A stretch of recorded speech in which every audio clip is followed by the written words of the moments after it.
Halo, selamat malam. Perkenalkan, nama saya Anastasia Widi. Saya dari Semarang. Saya akan menceritakan pengalaman mistis saya ketika saya mendaki ke Gunung Sindoro via Alang-Alang Sewu. Jadi awalnya saya dan ketiga teman saya memang berencana mau mendaki ke sebuah gunung yang ada di Wonosobo. Awal rencana kita mau mendaki ke Gunung Prau, tepatnya di Via Dieng, karena rekomendasi beberapa teman, selain jalurnya cepat sampai ke puncak, katanya juga nggak terlalu rame daripada jalur-jalur lainnya. Hamin seminggu itu sekitar akhir Juni 2019 kita ngumpul berempat, kita bahas apa yang perlu kita siapin, apa yang perlu kita preparein untuk nanjak ke Gunung Prau. Setelah semua fix, sekitar Hamin 4 segala peralatan dan logistik udah disiapin semua, udah dibeli semua. Sampai pada akhirnya di Hamin 2 aku iseng-iseng tuh bikin kayak story di WhatsApp sama di Instagram.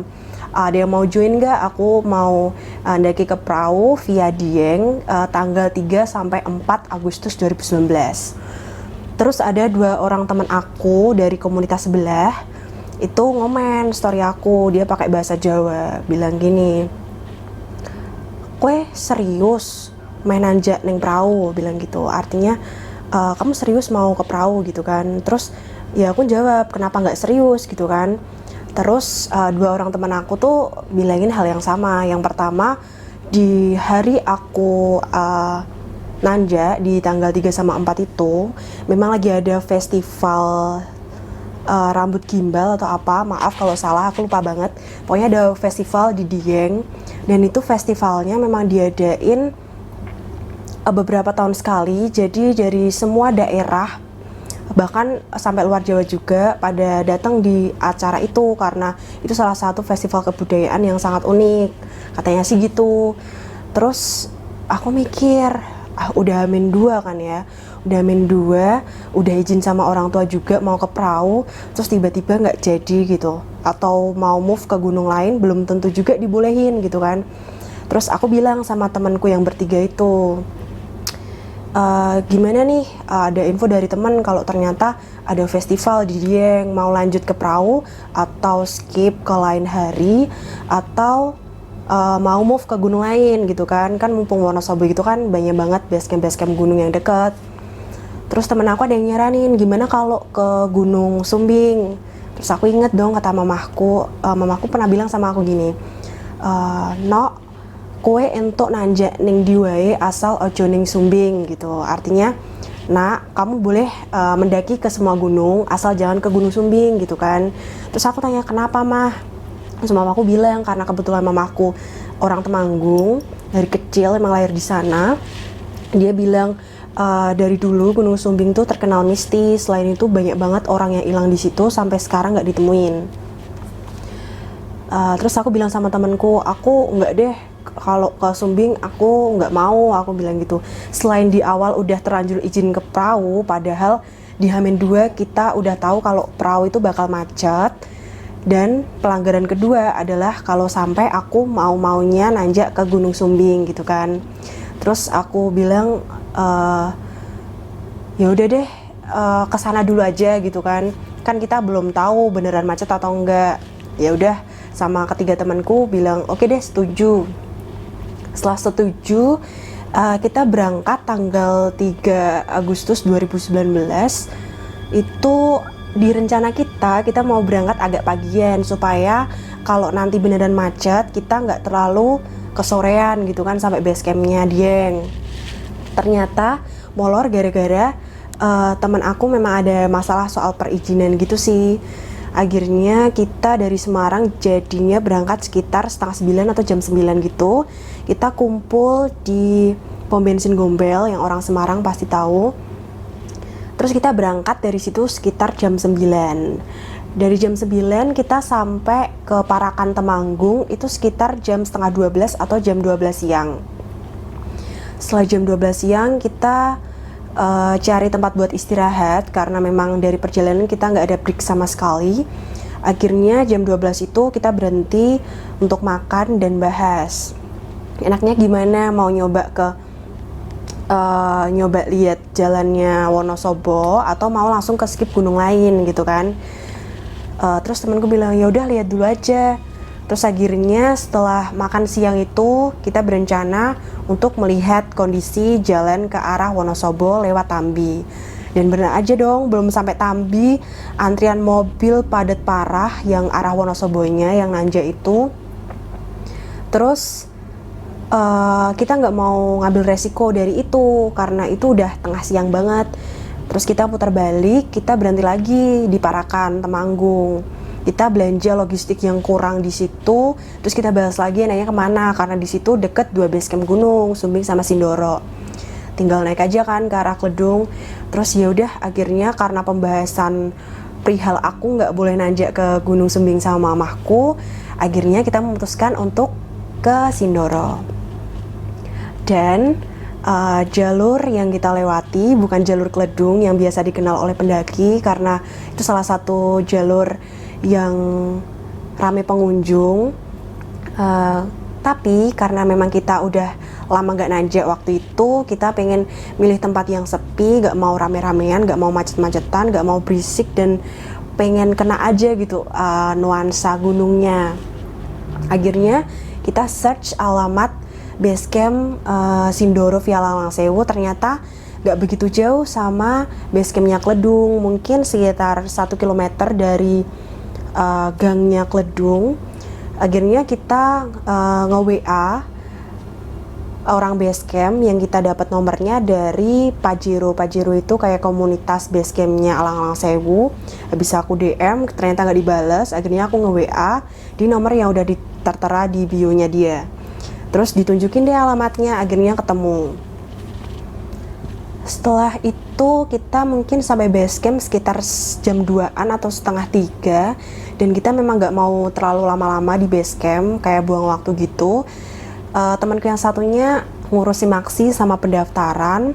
Terus temanku 2 lainnya dia sholat. Terus aku bongkar keril dan beberapa peralatan yang perlu kita packing ulang dan perlu kita ambil, entah itu di jok motor atau dan lain sebagainya. Pokoknya kita di situ cuman prepare aja dan ngeluarin semua barang-barang yang nggak boleh dibawa, kayak tisu basah sih waktu itu.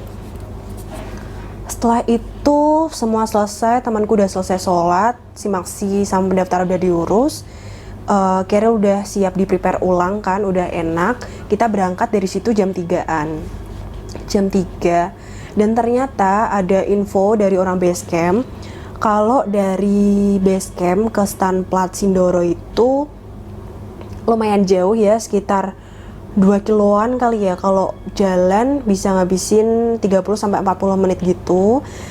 Dan pasti itu juga buang-buang tenaga karena belum masuk gunung udah jalan segitu lamanya. Buang waktu juga, keburu malam, makanya kita ditawarin untuk naik ojek dari base camp sampai ke stand plat. Oke deh, kita berempat naik ojek dari situ sampai ke stand plat. Terus sampai di stand plat itu kita jalan, dan jalannya itu nggak terlalu cepet-cepet juga sih, kayak istirahat ya udah capek istirahat. Sampai sekitar habis maghrib itu kita juga istirahat lagi di kayak jalan setapak gitu, dan memang sepi sih. Dari kita jalan nggak nemu pendaki lain yang turun ataupun yang naik atau apapun, nggak ketemu, kayak cuma rombongan kita yang ada di jalur itu, dan lainnya mungkin di belakang jauh, dan yang di depan itu memang udah jauh.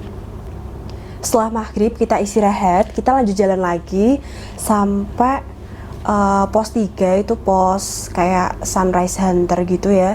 Itu sampai situ tuh jam 8-an lebih gitu, jam 8 malam lebih. Terus kita cepat-cepat bangun tenda, dan di beberapa wilayah campground itu cuman ada 3 tenda kalau nggak salah waktu itu. Aku sampai sama tendaku 4. Dan mereka tuh kayak nggak ada keberisikan atau ngobrol, atau bener-bener sepi. Kondisinya dingin banget, sampai rambut itu putih-putih semua, entah itu kena kabut atau kayak es gitu jadinya saking dinginnya. Cepet-cepet bangun tenda dong. Terus setelah itu kita masak di luar kayak di terasnya tenda. Kita masak di situ, setelah masak kita makan malam sekitar hampir jam 10-an. Terus kita nyoba tidur.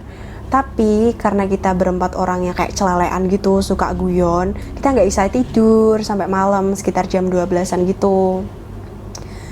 Habis itu kita cerita-cerita dikit di tenda, terus akhirnya pada ngantuk, ya udah deh tidur. Kita berempat akhirnya tidur. Dan tiba-tiba karena aku di paling pojok sendiri, aku deket temanku cewek Saras, terus belahnya Saras itu ada temanku cowok. Jadi berempat memang setenda waktu itu. Karena aku di pojok sebelah tenda itu tiba-tiba kayak ada serudukan gitu, kayak ada apa ya, pokoknya tendanya tuh bisa kayak goyah gitu di samping si kuku gitu, kayak entah diseruduk sesuatu atau pokoknya itu tendanya sampai getar. Cuman kayaknya aku doang yang ngerasain. Aku diem aja dong, aku mikirnya tuh kayak babi hutan gitu gak sih. Aku cuman diem sekali, 2 kali, terus kok kayak krusek-krus gitu. Dan aku ingetnya beberapa logistik kita ada yang kita taruh di luar, di kayak teras tenda gitu, nggak kita tutupin kan. Terus kayak ada suara ngok-ngok gitu kan. Terus ini serius nih babi hutan nih, aku jangan sampai logistiknya habis dimakan dia. Terus aku bangunin temenku cewek.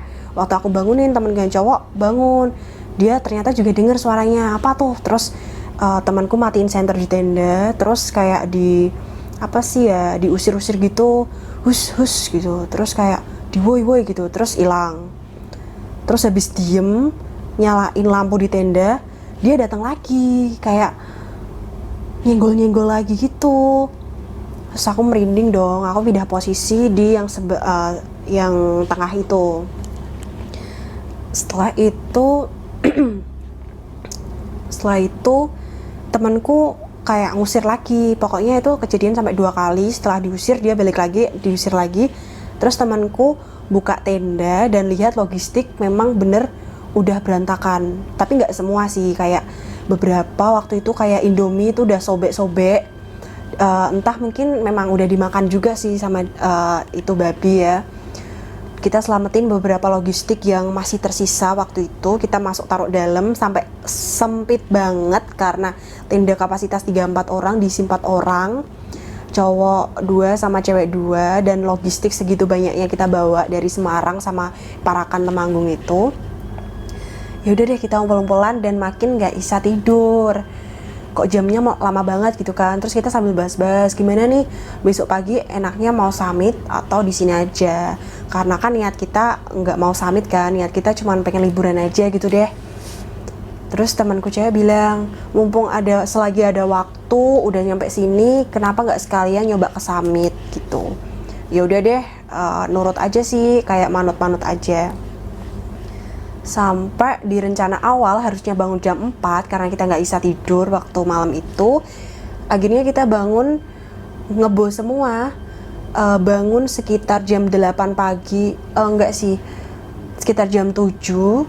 Temanku yang cewek dulu yang bangun, terus dia bangunin aku sama temanku yang cowok. Bangun, emang nggak ada yang mau ngejar atau foto sama sunrise gitu, siapa tahu di luar ada lautan awan, bilang gitu. Ya juga ya. Terus kita cepat-cepat kayak apa sih ya, tacap muka kayak buru-buru mau keluar dari tenda. Terus bener aja dong di situ bener-bener lagi lautan awan, padahal udah jam 7. Sunrise-nya juga kelihatan cantik banget, sumbingnya di depan bener-bener kelihatan, dan kita seneng banget waktu pagi itu. Setelah itu karena kita benar-benar masih ngantuk, kita masuk tenda lagi, kita ketiduran sampai sekitar jam 8. Kita ketiduran sampai jam 8. Setelah itu lihat jam, ternyata udah jam 8. Dan gimana nih, summitnya mau jadi apa enggak? Temanku bilang gitu. Terus ya jadilah. Terus akhirnya kita masak buat sarapan dulu sebelum kita lanjut ke summit. Sekitar jam 9 pagi baru mau jalan ke summit dari pos 3. Dan padahal di aturan base camp itu udah tertulis gitu ya di atas jam 11 siang nggak boleh ada pendaki yang masih berada di kawasan belerang atau summit atau puncak itu. Ya udah kita coba semampu kita aja. Kita jalan jam 9 itu pelan-pelan, ternyata treknya udah bener-bener terjal banget. Dan batu dan pasir udah nggak ada pegangan sama sekali. Yang lain bawa trekking pole dan kita memang kayak kurang safety gitu. Kita cuman bawa badan, satu temanku bawa daypack, aku sama temanku cewek udah bawa badan aja gitu. Terus kita jalan pelan-pelan, terus akhirnya kita cuman sampai ke pos 4. Jadi padahal kurang sedikit, dan sampai di pos 4 pun itu kita udah kesiangan, itu udah setengah 11. Dan pendaki udah banyak banget yang turun, dan ada beberapa pendaki yang ngeyel. Beberapa pendaki di belakangku ngeyel dia tetap mau naik.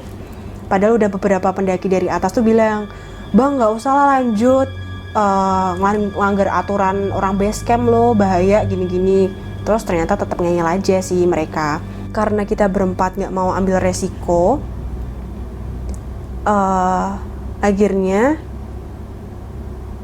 kita memutuskan untuk oke deh, kita nggak lanjut sampai cuman pos 4, dan itu nanggung banget katanya sih. Aku juga nggak tahu jarak pos 4 itu sampai ke summit berapa menit atau berapa jam lagi, cuman katanya nanggung. Cuman ya udahlah, memang kesalahan kita karena kita memang dari awal nggak ngejar puncak sih, karena kita cuman pengen liburan. Oke, karena sedikit kecewa dan temanku juga udah nggak kuat, akhirnya kita turun lagi di jam itu.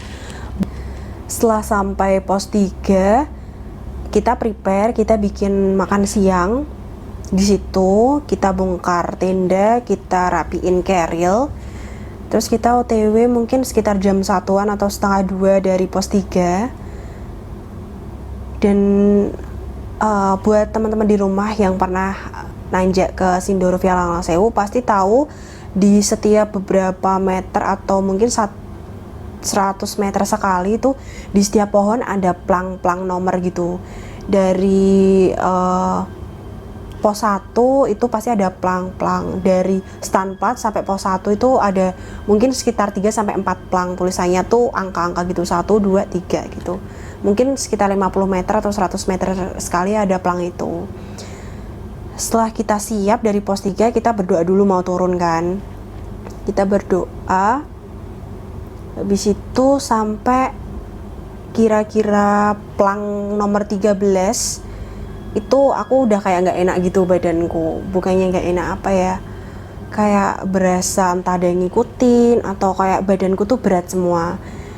Tapi aku diam aja waktu itu, aku masih kayak jalan biasa. Ya udah, aku cuman bawa daypack karena dua teman cowokku dia bawa carriel, aku sama temanku cewek bawa daypack biasa sama tas kecil buat tempat HP.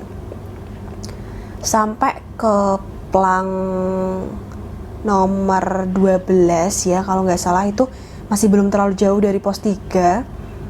Rasa aku sih kayak belum terlalu jauh, itu kayak masih hutan ilalang, banyak ilalang tinggi-tinggi.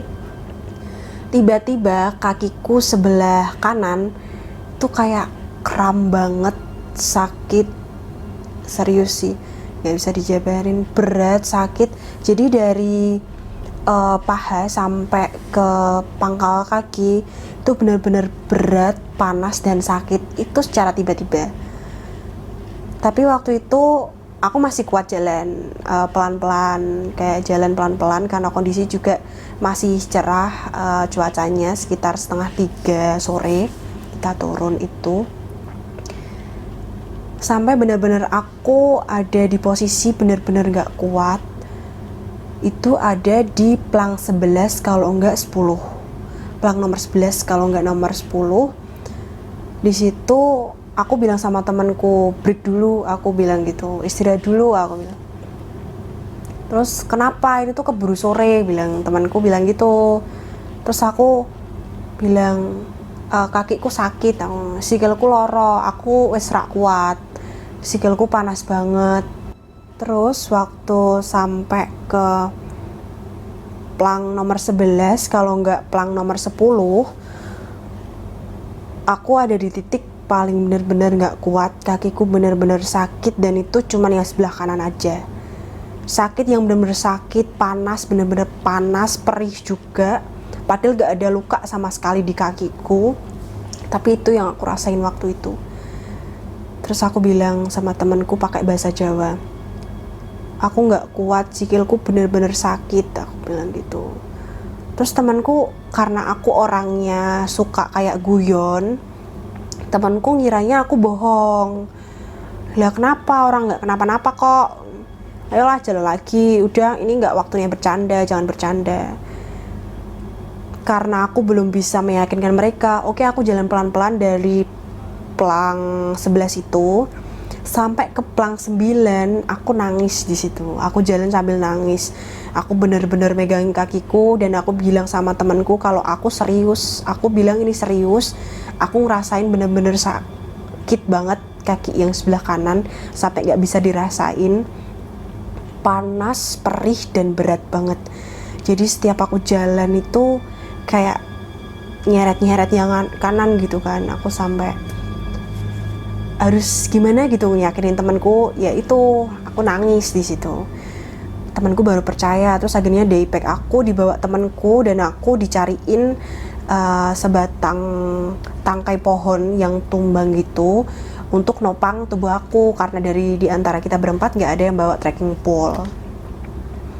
Aku terima kayunya, terus aku jalan pelan-pelan. Temanku juga ngasih semangat, temanku yang cewek, ayo mbak pasti kamu bisa, pelan-pelan aja, aku di belakangmu, dia gitu. Karena posisi depan ada temanku Afrizal, aku kedua, dan di belakangku ada temanku cewek, dan sweepernya itu temanku Faris. Daypackku dibawain sama temanku Faris kan, yang ada di paling belakang. Terus sampai ke pelang 8 tuh kaki tuh makin gak bisa dirasain. Jadi kayak udah hilang gitu aja. Aku sampai makin nangis di situ. Sampai ketemu di beberapa meter setelah aku duduk bener gak kuat, temanku kan sempat turun tuh di bawah cari tempat yang lebih aman gitu kan, jangan duduk di jalur. Akhirnya ketemu kayak shelter gitu di sebelah kiri, dan setelah shelter itu jurang, kayak shelternya itu pojok kecil gitu kan di sebelah jalur.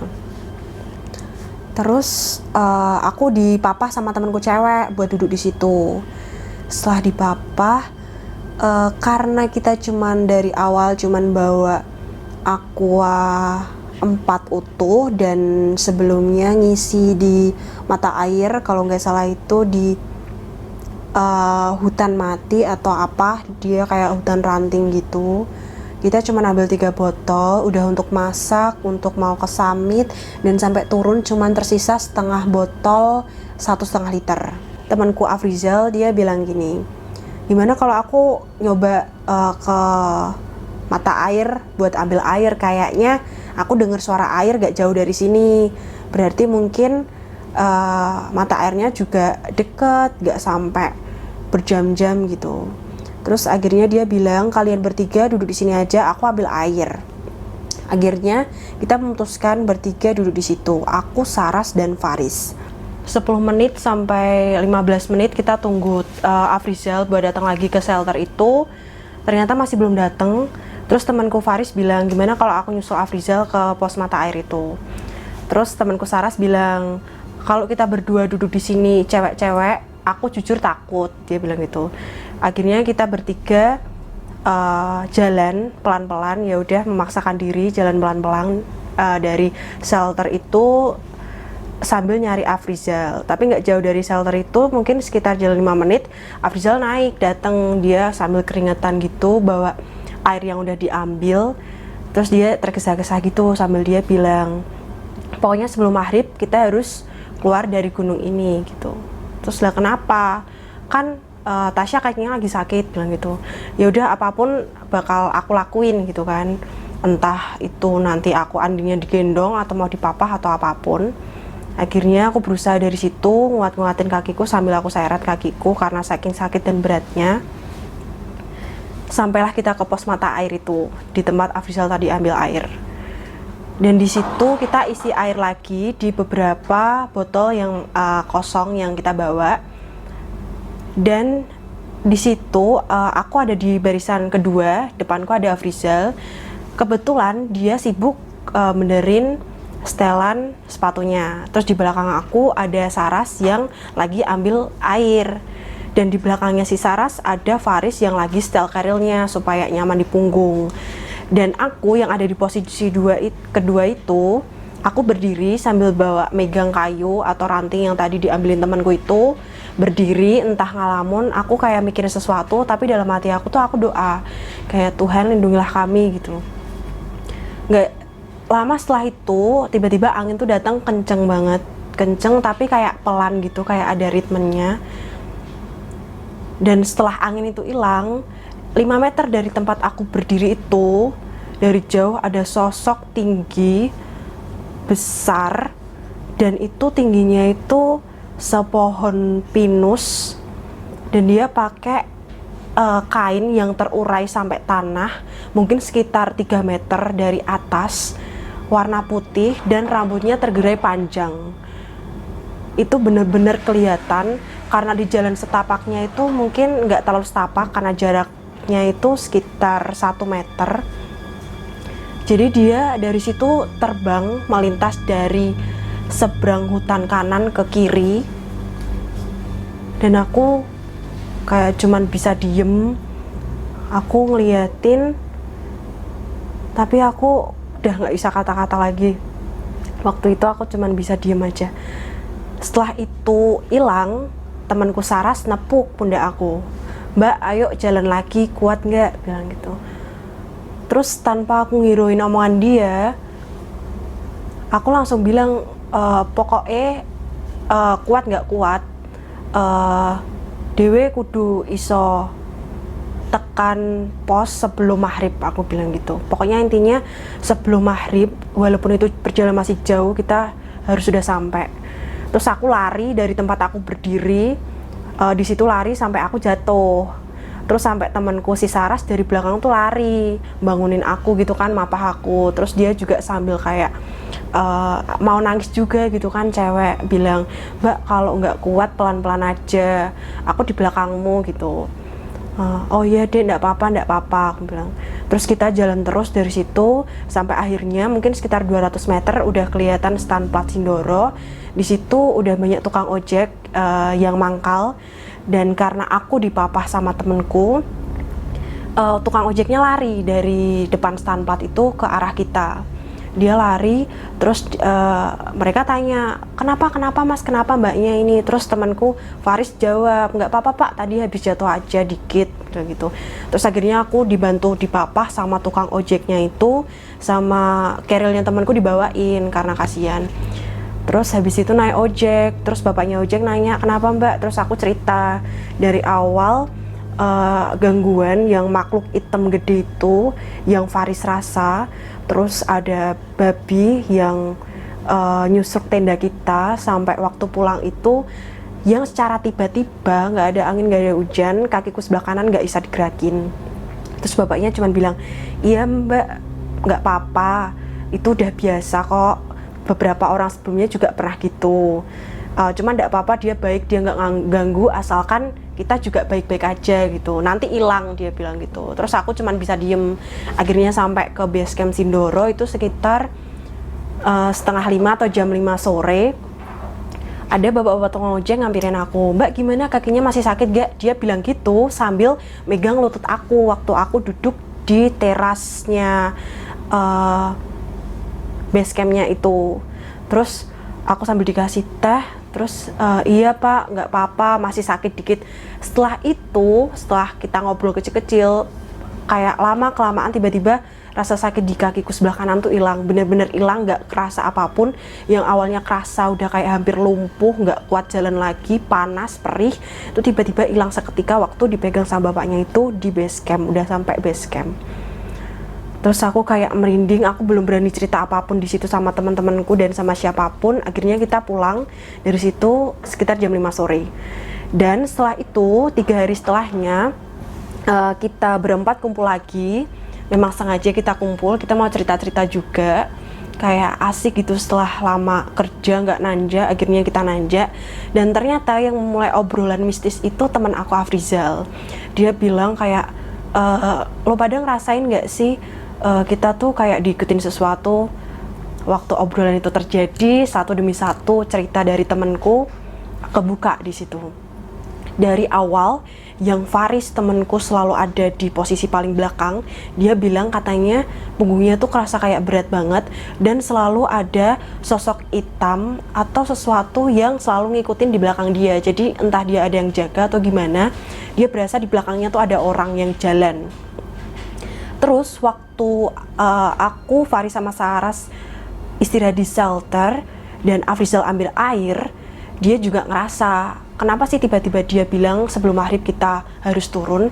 Karena waktu dia ambil air, yang waktu itu aku sama ketiga temanku lihat rombongan dari Jakarta atau dari mana itu turun, tapi Afrizal nggak lihat itu, padahal cuma ada satu jalan dan satu jalur di situ yang mau arah ke mata air. Di situ udah kayak ganjil banget. Kita lihat orang-orang itu bener-bener banyak dan nanyain aku kenapa, tapi Afrizal nggak tahu dan nggak ketemu sama pendaki sama sekali waktu ambil air. Dan di situ Afrizal juga ngerasain aneh karena tiba-tiba angin kenceng dateng dan dia denger suara cewek nyinden pakai bahasa Jawa. Katanya nyindennya tuh halus dan kenceng banget suaranya sambil ada angin dan dia cuman sendiri di situ. Makanya itu dia lari ke atas dan bilang kita sebelum maghrib harus sudah turun. Dan yang aku rasain sendiri itu ada di posisi yang sama di pos mata air itu. Jadi di pos mata air itu kayak ranting-ranting putih gitu, kayak potongan-potongan ranting putih itu kayak bentuk gua gitu, di bawahnya ada keran kecil. Nah itu juga posisi dimana Afrizal juga ditampakin oleh cewek sinden itu. Dan akhirnya kita mulai sadar entah kesalahan apa yang kita lakuin atau memang sejak awal kita udah bohong sama orang tua kita karena awalnya kita berencana ke perahu tapi endingnya ke Sindoro, aku juga nggak tahu. Tapi satu pesan buat teman-teman di rumah, selain kalian harus jaga moral, sikap, dan harus baik-baik tujuannya apa untuk mendaki ke sebuah gunung, kalian juga nggak boleh bohong untuk masalah izin, karena ini benar-benar terjadi sama aku dan rombonganku. Kalau kalian belum ngerasain, pasti kalian bilang ini tuh kayak halu dan mitos. Dan itu yang aku bilang sebelumnya karena aku belum ngerasain. Tapi kalau kalian udah ngerasain, tapi intinya jangan pernah ngerasain sih. Karena kita memang salah dari awal, udah bohongin orang tua kita. Terima kasih.